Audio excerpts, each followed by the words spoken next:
మీరు దేవుడికి అప్పు తీరుస్తున్నారా? గుడికి వెళ్ళగానే హుండీలో చిల్లర వేస్తాం.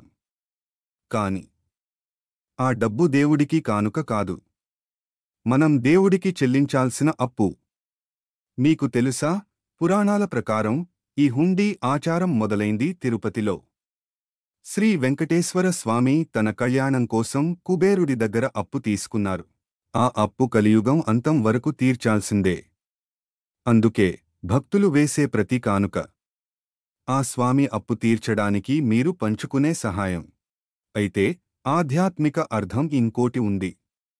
ధనం దైవానికి ఇచ్చేది కాదు, మన అహంకారానికి ఇచ్చే బలి. మనం సంపాదించిన దానిలో కొంత భాగం వదులుకోవడం అంటే ఈ ప్రపంచం, ఈ సంపద నాది అనే మమకారాన్ని వదులుకోవడమే.